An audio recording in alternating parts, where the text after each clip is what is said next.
ये है आम जिंदगी। ये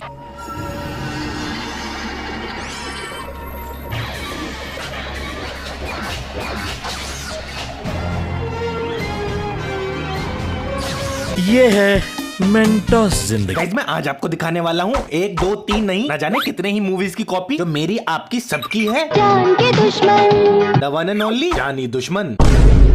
मेरा मतलब द सेकंड एंड ओनली। बच गया साला।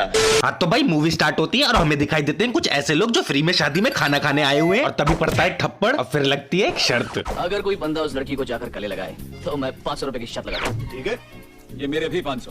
ये मेरे भी 500। देख रहे हो सबकी जेब में 500 रुपए ही है बस। देखो देखो ये गरीबी। खैर छोड़ो, फिर आता है मूवी का वो सीन जिसे देखने के लिए हमारे देश के नौजवान सुबह 3 बजे से पहले मोबाइल का डेटा खत्म कर देते हैं, यानी कि और तभी हमारी दुल्हन अपने असली रूप में आ जाती है, यानी कि स्केलेटन में। लेकिन 1 मिनट, ये स्केलेटन जिम जाता है क्या? फिर हमारा बॉडी बिल्डर स्केलेटन दूल्हे को बिल्डिंग से फेंक देता है और दूल्हा मर जाता है और फिर ले जाया जाता है हमको फ्लैशबैक में, जिसकी वजह से ये सब कुछ स्टार्ट हुआ है। और फिर आगे दिखाते हैं 30-35 साल के कुछ ऐसे लोग जो अभी भी कॉलेज में पढ़ रहे हैं और फिर हमारी हीरोइन से 2 कॉलेज स्टूडेंट रेप करने की कोशिश करते हैं, लेकिन तभी हमारे सन्नी पाजी वहाँ पे गेट तोड़ के आ जाते हैं। तेरा क्या होगा? और फिर हमारे सन्नी पाजी उन दोनों को बहुत मारते हैं और मारने के बाद उन्हें प्रिंसिपल के पास ले जाते हैं। पुलिस का तो कोई चक्कर ही नहीं है। और फिर हमारे प्रिंसिपल सर बोलते हैं, मेरे कॉलेज के स्टूडेंट्स नेवर। ये किसकी नाजायज औलाद है ना, ये जरा आप देख लो। और फिर हमारे ये दोनों निकम्मे अपनी गलती की माफी मांगने जाते हैं और हैरानी की बात यह है कि बाकी सारे लोग ऐसे रिएक्ट करते हैं जैसे रेप कोई बड़ा क्राइम है ही नहीं। ओ यार दिव्या, माफ कर दे, गलती किसी से भी हो सकती है, वरना हम लोग सब समझेंगे कि तुम्हें अपनी खूबसूरती पर कुछ ज्यादा ही गुरूर है। तो भाई ये गलती कहाँ से हुई? ये तो सीरियस क्राइम है और हमारे सोनू भैया तो ब्लैकमेल कर रहे हैं, वरना हम लोग सब समझेंगे कि तुम्हें अपनी खूबसूरती पर कुछ ज्यादा ही गुरूर है। लेकिन कुछ भी हो आगे हमारी दीदी उन्हें माफी कर देती है। फिर हमारे सन्नी पाजी वो करते हैं जो उनको बिल्कुल नहीं आता, यानी कि डांस। नहीं जी कौन सा नशा करता है। फिर हमारे सन्नी पाजी देश छोड़ के चले जाते हैं। सीन चेंज होता है और आता है वो वाला गाना जो हर कोई सुबह सुबह संडास में गाता है। वैसे अगर किसी को एसिडिटी हो तो वो ये वाला भी गा सकता है। एक बार जा जा जा जा। फिर हमारी दीदी उस आवाज का पीछा करते करते जंगल में पहुंच जाती हैं और फिर कुछ गंदी हरकतें करने के बाद वहीं पे सो जाती हैं। और जब उनकी आंखें खुलती है तो अपने हॉस्टल में होती हैं। फिर एक दिन हमारी दीदी बारिश से बचने के लिए उसी पेड़ के नीचे चली जाती हैं और तभी वो इच्छाधारी नाग वहाँ आ जाता है और दीदी से बोलता है, मेरे को पहचाना रे, मैं तेरा पिछले जन्म का आशिक। लेकिन हमारी दीदी को कुछ याद नहीं आता। फिर हमारा नाग बोलता है, ये नागमणि चाट, तेरे को सब कुछ याद आ जाएगा। और हमारी दीदी उसे चाट भी लेती है, अरे नागमणि को। और हमें फिर से ले जाया जाता है फ्लैशबैक में, यहाँ पे दिखाया जाता है सस्ते से वॉलपेपर वाला CGI, जहाँ पे ये दोनों डांस कर रहे होते हैं और इनके डांस करने की वजह से एक साधु की तपस्या हो जाती है खराब और वो दे देता है इनको शराब, जिसकी वजह से हमारी दीदी ऑन द स्पॉट टपक जाती है। लेकिन फिर हमारे साधु को रियलाइज हो जाता है उसने जो किया है वो गलत किया है। देन वो कहता है, जब मैट्रिक्स, एनाकोंडा, टर्मिनेटर रिलीज हो जाएगी अब तुझे तेरी लड़की मिल जाएगी, अरे क्योंकि एक्शन कॉपी करने में हेल्प हो जाएगी। और अब हमारी दीदी को आ चुका है सब कुछ याद एंड शी वाज लाइक,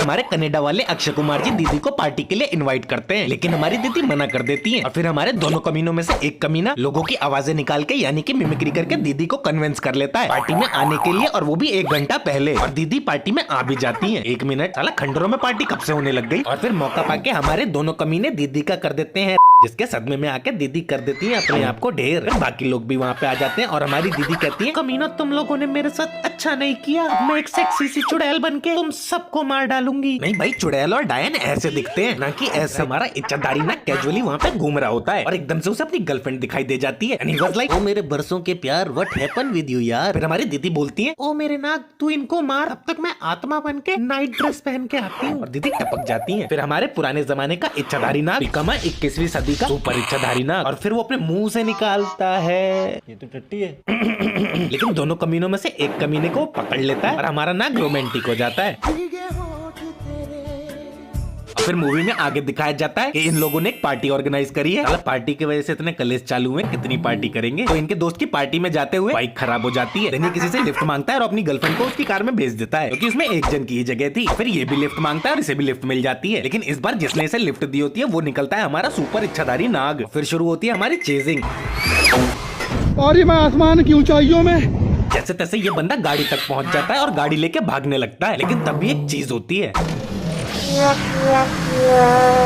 अब बस मुझे ये बताओ, ये बाइक क्या पिछवाड़े से निकली थी? I don't know. और ये नाग इसे भी मार देता है। अब मारने के बाद इसकी फोटो कॉपी करके पार्टी में पहुंच जाता है और फिर आगे दिखाया जाता है कि सब लोग पार्टी में डांस कर रहे हैं और उनके साथ हमारा नाग भी ठुमके लगा रहा है। लेकिन हमारे सुनील शेट्टी सर को पता चल चुका है कि भाई ये इनका दोस्त नहीं है, ये इच्छाधारी नाग है। वो उसे मारने के लिए आगे बढ़ते हैं, लेकिन बाकी सारे लोग सुनील सर को पकड़ लेते हैं, जिससे वो नाग वहाँ से भाग जाता है। लेकिन जाते जाते हमारा सुपर इच्छाधारी नाग अरशद वारसी को मार के चला जाता है। और फिर हमारे कॉलेज के प्रिंसिपल वो आत्मा को कॉम्प्रोमाइज करने के लिए बुलाते हैं।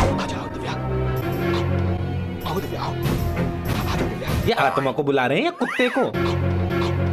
छोड़ो छोड़ो। फिर आत्मा वहाँ पे आ जाती है, लेकिन कॉम्प्रोमाइज हो नहीं पाता, जिसकी वजह से हमारे अक्षय सर गुस्सा हो जाते हैं और वो अपनी गन निकाल के आत्मा पे गोली चला देते हैं। अरे प्रिंसिपल सर, आपका स्टूडेंट कॉलेज में गन लेके आया है। मेरे कॉलेज के स्टूडेंट्स नेवर। फिर हमारे प्रिंसिपल सर इन सबको एक ऐसा ताबीज देते हैं जो इनको आत्माओं से भी बचाएगा और साथ ही इन्हें सुपर पावर भी दे देगा। देख रहे हो, गाड़ी के 2 हिस्से हो गए। ये सारा कमाल इस लॉकेट का है। भाई सही बोल रहा हूँ, इंडिया में सुपर हीरो की कमी बिल्कुल नहीं है। कमी है तो ऐसे प्रिंसिपल्स की। हर कॉलेज में से सुपर हीरो निकलेंगे। भाई चौंकाने वाली बात ये है कि हमारा इच्छाधारी नाग लड़की को बेहोश करके उसकी फोटोकॉपी कर लेता है, ताकि वो अक्षय कुमार के साथ थोड़ा बहुत डांस करने के बाद उसे मार सके। ये काम तो डांस करने से पहले भी हो सकता था, लेकिन फिर से हमारा अक्षय कुमार बच जाता है। फिर हमारा सुपर इच्छाधारी नाग टीवी में से बाहर निकलता है कि इस बार वो अक्षय कुमार को मार सके। फिर दोनों के बीच में फाइट शुरू हो जाती है, लेकिन तभी इच्छाधारी नाग को पता चलता है कि इसके पास तो सुपर पावर वाला लॉकेट है। फिर वो वहाँ से भागने लगता है और अक्षय कुमार भी उसका बाइक पे पीछा करने लगता है। और तभी हमारे अक्षय सर की बाइक फिसल जाती है। तभी अक्षय कुमार को पता चलता है उसका लॉकेट भी कहीं गिर गया है। लेकिन फिर हमारे अक्षय सर गन निकालते हैं और हमारे इच्छाधारी नाग पे फायर करते हैं, लेकिन हमारा सुपर इच्छाधारी नाग बिल्कुल मैट्रिक्स के नूब की तरह सारी गोलियों को डॉच कर देता है। हमारे अक्षय सर बंदूका निकालते हैं। इसके पास बंदूका कहाँ से आ गई? ये कॉलेज स्टूडेंट ही है ना। मेरे कॉलेज के स्टूडेंट्स नेवर। खैर छोड़ो। फिर हमारे अक्षय सर बंदूका के धमाके से खुद ही ब्लास्ट होके कोमा में चले जाते हैं। फिर हमारे आदित्य पंचोली कपड़े बदलते समय अपना लॉकेट भूल जाते हैं और हमारी सेक्सी आत्मा आफत आई मीन आफ्ताब को पजेस करके आदित्य पंचोली को मार डालती है। फिर आदित्य पंचोली के मर्डर के जुर्म में पुलिस आफ्ताब को गिरफ्तार कर लेती है और कोर्ट आफ्ताब को फांसी की सजा सुना देती है। दोनों कतई साइड एक्टर वाली मौत मरे हैं। फिर आगे एक बॉक्सिंग मैच होने वाला था, जिसकी वजह से हमारे सुनील शेट्टी सर अपना लॉकेट उतार के अपनी गर्लफ्रेंड को दे देते हैं और उसकी गर्लफ्रेंड उसका लॉकेट ही गिरा देती है। मैंने वो लॉकेट ढूंढने की बहुत कोशिश की, लेकिन मुझसे कहीं खो गया है। हाँ तो भाई ऐसा थाइस पे रख के सुपर पावर वाले लॉकेट को कौन बैठता है? और फिर हमारी आत्मा सुनील शेट्टी के शरीर में भी घुस जाती है। बट एक मिनट रुको, ये इतने मर्दों के शरीर में घुसती है, क्या इस आत्मा को कुछ अलग और भारी भारी सा फील नहीं होता? छोड़ो छोड़ो। फिर हमारी आत्मा सुनील शेट्टी को टेरिस पे ले जाती है और वहाँ से और इस तरीके से सुनील शेट्टी का भी काम खत्म। और अब आखिरी में बचे हैं हमारे सोनू निगम भैया, जो कि फालतू का गाना गा रहे हैं। अपना काम कर। फिर हमारा सुपर इच्छाधारी नाग सोनू निगम को कॉल करके कहता है, ये सुन रहे, वो आखिरी बचा है और 24 घंटे में तू खत्म। और फिर हमारे निगम भैया डर के मारे अपने भैया को कॉल कर देते हैं, यानी कि सन्नी पाजी को। और हमारे सन्नी पाजी कहते हैं, कौन मारेगा तुझे? अभी फ्लाइट पकड़ कर अभी आ रहा हूँ, तो हिलना मत वहाँ से। क्या कहा? हिलना मत वहाँ से? अरे सन्नी पाजी वो पीसीओ में है, डर के मारे टट्टी वट्टी आ गई तो कहाँ करेगा? मैं भी आया। फिर हमारे प्रिंसिपल सर सोनू निगम के पास आते हैं और वो कहते हैं, बेटा ये लॉकेट उतार के फेंक दो, क्योंकि उस काले नाग और आत्मा को मैं देख लेगा। और हमारे निगम भैया वैसा ही करते हैं, लॉकेट उतार के फेंक देते हैं। तभी हमारा प्रिंसिपल बिकम सुपर इच्छाधारी नाग। और तभी वो ये क्या कर रहा है बे? अरे मारने आया है झूला झूलाने। और फिर सच में ही प्रिंसिपल वहाँ पे आ जाते हैं, जिसे देखने के बाद हमारा सुपर इच्छाधारी नाग भाग जाता है। फिर हमारे प्रिंसिपल सर निगम भैया का लॉकेट ढूंढने बाहर चले जाते हैं। तभी हमारा सुपर इच्छाधारी नाग सन्नी पाजी की फोटो कॉपी करके वापस आ जाता है और वो निगम भैया को चाकू मार देता है। ये काम तो पहले ही कर लेता जब तू टाइम पास कर रहा था। थोड़ी देर बाद हमारे असली के सन्नी पाजी भी आ जाते हैं और उनके पीछे पीछे वहाँ पे पुलिस भी आ जाती है और पुलिस कंफ्यूजन में हमारे सन्नी पाजी को गिरफ्तार करके जेल में डाल देती है। फिर हमारा सुपर इच्छाधारी नाग पुलिस स्टेशन में आके सन्नी पाजी से कहता है कि वो उसके भाई को मार देगा, लेकिन इसे सुनने के बाद हमारे सन्नी पाजी को बहुत गुस्सा आ जाता है और वो हमारे इच्छाधारी नाग को मारने के बाद साफ साफ बोल देते हैं। फिर हमारा इच्छाधारी नाग हॉस्पिटल में पहुंच जाता है सोनू निगम को मारने के लिए, लेकिन तभी हमारे अक्षय कुमार को होश आ जाता है और वो सोनू निगम को बाइक पे लेकर भागने लगते हैं। तभी हमारे सुपर इच्छाधारी नाग की बाइक निकलती है दीवार की मतलब दीवार फाड़ के। आप करना गुस्से में इधर उधर निकल जाता हूँ। और फिर स्टार्ट होती है हमारी चेजिंग। फिर होती है हमारे अक्षय कुमार और सुपर इच्छाधारी नाग में फाइट, इसमें हमारा इच्छाधारी नाग अक्षय कुमार को मार देता है और अक्षय कुमार कहता है, कहता हूँ चला जाए यहाँ से विवेक, तू जा यहाँ से। और हमारा सोनू निगम वहाँ से बोट पे भागने लगता है, लेकिन हमारा इच्छाधारी नाग उसका पीछा करते करते पानी पे दौड़ने लगता है, लेकिन हमारा अक्षय कुमार फिर से वहाँ पे आ जाता है। ये तो मर ही नहीं रहा। चलो लगता है अब मर गया। ओ भाई ये हीरो है सांप की मौसी, लगता है 7 जन्म लेके मानेगा। और फिर हमारे सन्नी पाजी को आ जाता है गुस्सा और वो अपने 2.5 किलो के पैर से जेल का दरवाजा तोड़ के 2-3 पुलिस वालों को मार के सीधा पहुंच जाते हैं जहाँ पे इच्छाधारी नाग उसके भाई को मार रहा होता है। ये इतनी जल्दी यहाँ कैसे पहुंच गए मुझे समझ में नहीं आया, लेकिन हमारा इच्छाधारी नाग सन्नी पाजी को भी मार देता है। और फिर हमारे प्रिंसिपल सर करते हैं एक ऐसा जादू जिससे हमारे सन्नी पाजी जिंदा हो जाते हैं। अरे सर पहले ही ऐसा जादू कर देते इतने लोग तो ना मरते। और फिर हमारे सन्नी पाजी सुपर इच्छाधारी नाग को इतना मारते हैं कि उसे बीच में से ही फाड़ देते हैं और यहाँ पे मूवी खत्म हो जाती है। लेकिन एक कंफ्यूजन रह गई, जब इस इच्छाधारी नाग को बीच में से फाड़ा था तब जो इसका सामान था वो लेफ्ट में गिरा था या राइट में? किसी को पता चले तो कमेंट में बता देना। भाई लोग आज की वीडियो में इतना ही, मैं इससे ज्यादा तो मैं दिखा नहीं पाऊंगा।